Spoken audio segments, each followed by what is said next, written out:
प्रेम सकल हो, भाव अटल हो, मन को मन की आशा हो, बिना बोले जो व्यथा जान ले, वो अपनों की परिभाषा हो।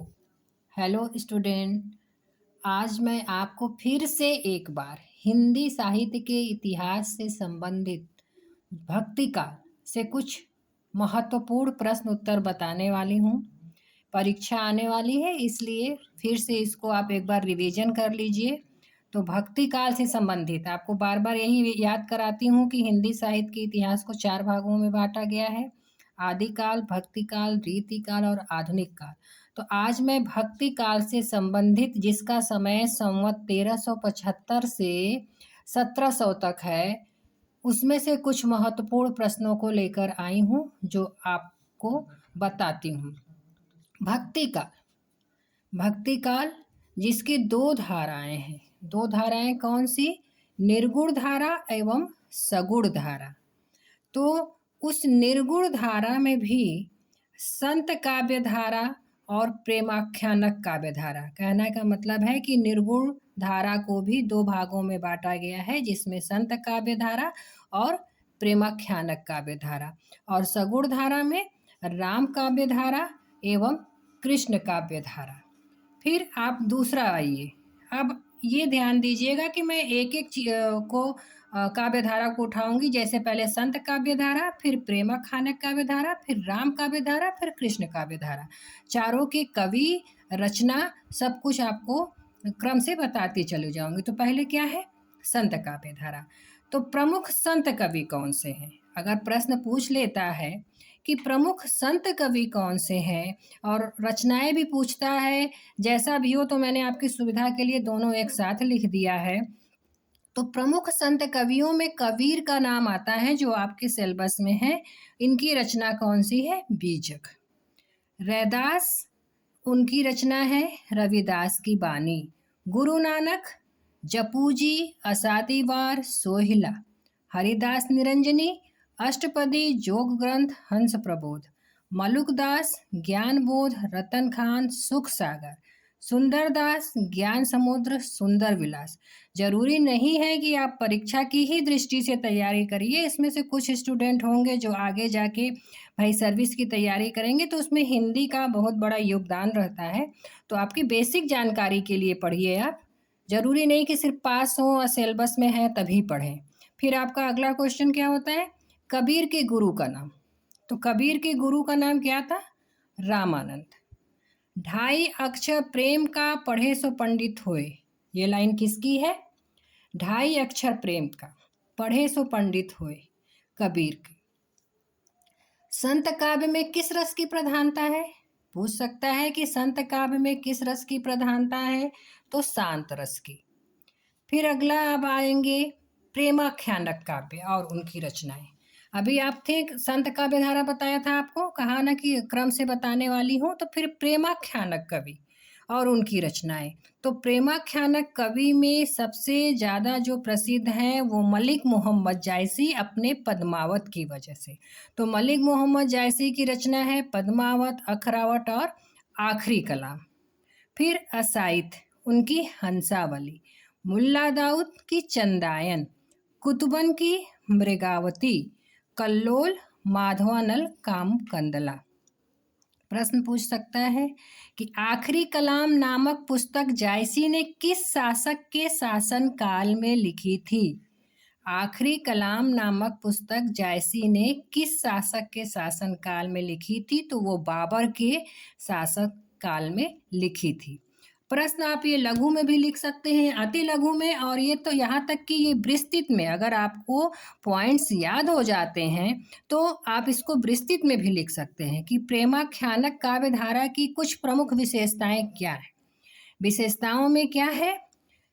मसनबी शैली का प्रयोग, एकेश्वरवाद को मान्यता, प्रेम गाथाओं की अधिकता, श्रृंगार रस की प्रधानता, अतिशयोक्तिपूर्ण वर्णन एवं नायिका को परमात्मा तथा नायक को जीवात्मा के रूप में देखना। फिर जायसी के पद्मावत की भाषा कौन सी है? तो जायसी के पद्मावत की भाषा अवधी है और पद्मावत को हिंदी का प्रमुख महाकाव्य माना जाता है। अब आपको मैं राम भक्ति काव्य के बारे में बताती हूँ। अभी आपको मैं भक्ति काल के निर्गुण धारा के संत काव्य धारा और प्रेमाख्यानक काव्य धारा के बारे में बताया। अब आप सगुण धारा पे आएंगे तो उसमें राम काव्य धारा और कृष्ण भक्ति काव्य धारा है। तो राम भक्ति काव्य धारा के बारे में क्या जानेंगे? ये अ, है कि हिंदी में राम काव्य परंपरा के अंतर्गत वे कवि हैं जिन्होंने राम कथा को अपने काव्य का विषय बनाया। राम काव्य परंपरा के प्रमुख कवि और उनकी रचनाओं का विवरण इस प्रकार से है। तुलसीदास, अग्रदास, माधवदास, हृदय राम और लालदास। आपके सिलेबस में तुलसीदास है, इसलिए मैंने केवल तुलसीदास की रचनाओं को लिखा है। तो तुलसीदास की रचनाएं जानते हैं आप। रामचरितमानस। रामचरितमानस क्या है? महाकाव्य है। अगले अगले आपको वीडियो में मैं ये बताऊंगी कि महाकाव्य खंड काव्य किसे कहते हैं। तो तुलसीदास की रचनाएं हैं रामचरितमानस जो कि महाकाव्य है, विनय पत्रिका, कवितावली, गीतावली, बरवे रामायण, दोहावली और आदि। रामचरितमानस में कुल कितने कांड हैं? प्रश्न पूछ सकता है कि रामचरितमानस में कुल कितने कांड हैं? तो रामचरितमानस में कुल 7 कांड है। और हिंदी साहित्य का स्वर्ण युग किसे माना जाता है? तो बहुत बहुत important question, very important question है कि हिंदी साहित्य का स्वर्ण युग किस काल को माना जाता है? तो हिंदी साहित्य का स्वर्ण युग भक्ति काल को माना जाता है। अब आप आएंगे राम भक्ति धारा की कुछ प्रमुख विशेषताएं क्या है? राम भक्ति काव्य धारा की कुछ प्रमुख विशेषताएं हैं। ये ध्यान दीजिएगा कि प्रश्न में हमेशा या तो ज्ञानाश्रय शाखा की विशेषता पूछेगा या तो प्रेमाश्रय, कोई एक की विशेषता जरूर पूछता है। तो राम भक्ति काव्य धारा की प्रमुख विशेषताएं क्या है? गुरु की महत्ता, वो अपने गुरु के की महत्व का वर्णन बताते हैं अपने जीवन में। सगुण राम की उपासना, समन्वय की भावना, लोक मंगल की भावना, नाम की महानता। भाषा क्या रही है? भाषा इसकी प्रमुखता रही है राम भक्ति काव्य धारा में अवधी और ब्रज। अब आपका राम भक्ति काव्य धारा हो गया। अब आप आएंगे कृष्ण भक्ति काव्य धारा पे। तो आपको अभी सिलेबस में कौन है? सूरदास। लेकिन आपकी जानकारी के लिए मैं ये बता दूं कि कृष्ण भक्ति के विविध संप्रदाय हैं। कृष्ण भक्ति के विविध संप्रदाय हैं। आप याद न करें लेकिन इसको जानकारी ले ले इसकी कि कृष्ण भक्ति के विविध संप्रदाय हैं। उसमें पहला क्या है? वल्लभ संप्रदाय। तो इसके आचार्य कौन है? वल्लभाचार्य। देखिए नाम याद करने में आसानी रहेगी। वल्लभ संप्रदाय के कौन है? वल्लभाचार्य। निम्बार्क संप्रदाय। तो निम्बार्क संप्रदाय के क्या है? निम्बार्काचार्य। नामों को याद करने में आप देखिएगा। फिर है राधा वल्लभ संप्रदाय, हित हरिवंश। हरिदास संप्रदाय में कौन आ गया? फिर वही स्वामी हरिदास। नाम सबके देखिए, स्वामी हरिदास। गौड़ीय संप्रदाय में चैतन्य महाप्रभु। ये आप अपने जानकारी के लिए थोड़ा सा जीके के लिए याद कर लीजिएगा। फिर आप आएंगे कृष्ण भक्ति काव्य धारा के प्रमुख कवि।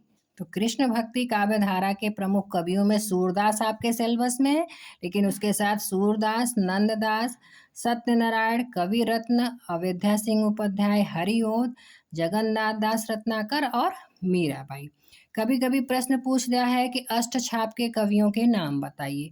तो अष्टछाप के कवियों में कुल 8 कवि आते हैं और उन 8 कवि के नाम है सूरदास, कुंभनदास, परमानंद दास, कृष्णदास, गोविंद स्वामी, नंददास, चीत स्वामी, चतुर्भुजदास। ये ध्यान दीजिएगा, कभी कभी ये भी पूछ लेता है कि अष्टछाप के कवियों में कौन नहीं है, किसी और का नाम दे देगा, तुलसीदास का या रत्नाकर का नाम दे के पूछ लेगा, तो आप इन नामों को याद कर लेंगे। गोकुल सबे गोपाल उपासी, यह पद किसका है? आपने पढ़ा है, आपको याद होगा। तो गोकुल सबे गोपाल उपासी, यह पद सूरदास का है। फिर भ्रमर गीत में कौन सा रस प्रमुख है? तो भ्रमर गीत में वियोग श्रृंगार जो है वो प्रमुख है। अब अंतिम आपका बनता है सूर सागर किसकी रचना है? तो सूर सागर जो है सूरदास की रचना है और यह एक महाकाव्य है। इसमें लगभग 1 लाख पद मिले हैं, लेकिन वर्तमान जो संस्करण है उसमें केवल 5,000 ही पद की पुष्टि होती है। धन्यवाद।